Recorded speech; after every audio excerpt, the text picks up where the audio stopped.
7h, 9h, Europe 1 matin. En attendant Pascal, voici le zapping politique. Bonjour Dimitri Vernet. Bonjour à tous. Il faudra une nouvelle loi immigration pour adapter un certain nombre de dispositions plus tôt en début d'année 2025. Moins d'un an après la dernière loi immigration, la porte-parole du gouvernement Maud Bréjon a annoncé sur BFM TV un nouveau texte. Jordan Bardella lui a répondu sur le même plateau. Une loi immigration, moi je vois que le Rassemblement national a rassemblé 11 millions de voix et que aujourd'hui plus rien ne peut se faire sans nous au sein du Parlement, dans la vie politique française. Une réaction qui en dit long pour Sandrine Rousseau. L'écologiste était sur LCI.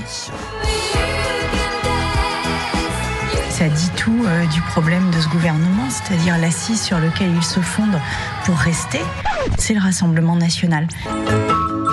Au pays de Sandrine. Oui. Ça commence à être notre saga dans le zapping. Bienvenue au pays de Sandrine Rousseau. Écoutez attentivement.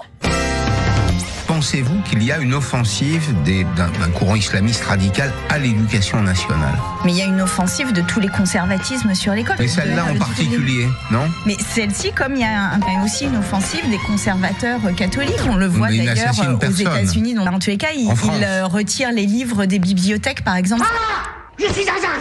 Je suis Zaza! Un peu d'astuce, d'espièglerie. C'est la vie de Sandrine.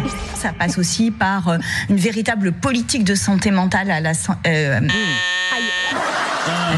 un lapsus révélateur, comme on dit. Sur France 2, Valérie Pécresse était invitée, la présidente de la région Île-de-France, oui, qui s'est transformée en Julien Lepers depuis une semaine. Julien Arnaud, vous êtes francilien. Oui. Qu'est-ce que j'ai supprimé? Vous êtes francilien. Je suis francilien. Alors qu'est-ce que j'ai supprimé? Et je vous mets au défi, vous êtes francilien, monsieur Langevin. Oui. Où est-ce que j'ai baissé? Quelle structure j'ai fermée? Oui, Valérie ressort la même question à tous les journalistes et ils tombent tous dans le piège. Oui. Où est-ce que j'ai baissé? Non, je vous avoue, non, j'ai pas eu, mais... J'ai fermé 15 structures. Quelle structure j'ai fermée? Oui, je suis pas... Alors qu'est-ce que j'ai supprimé? Vous avez supprimé un certain nombre d'agences qui ne servaient à rien. Qu'est-ce que j'ai supprimé? Le pass Navigo, enfin, vous avez facilité les choses pour les transports, c'est ça dont vous voulez parler? Non, qu'est-ce que j'ai supprimé comme structure administrative en Île-de-France? Je sais pas, c'est pas un quiz. Eh ben, vous voyez, c'est vous pas question pour un champion. Dommage, mais ne vous inquiétez pas, ils sont tous repartis avec le livre de Valérie. Le temps est venu, sorti en 2022. La chance, non? De l'humour, parce que l'humour c'est français, l'humour c'est la République. C'est le cas de le dire, surtout quand on écoute le président au salon de l'auto. On aime la bagnole, et moi je l'adore. Ah, le salon de l'auto. Et quoi de mieux que le salon de l'auto pour faire une sortie de route non maîtrisée sur le budget?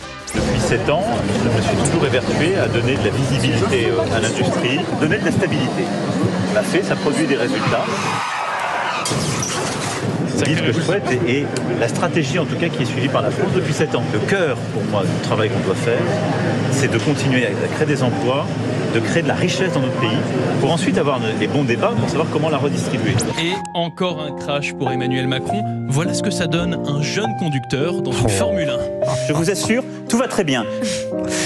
Qu'est-ce qu'elle a supprimé alors Valérie Pécresse au fait? Vous le saurez dans le prochain zapping. Mais non, parce qu'on ne sait toujours pas. Elle a supprimé des structures, on va dire, dans sa région. C'est un peu vague, il va falloir mener l'enquête. On va mener l'enquête. Dimitri Vernet.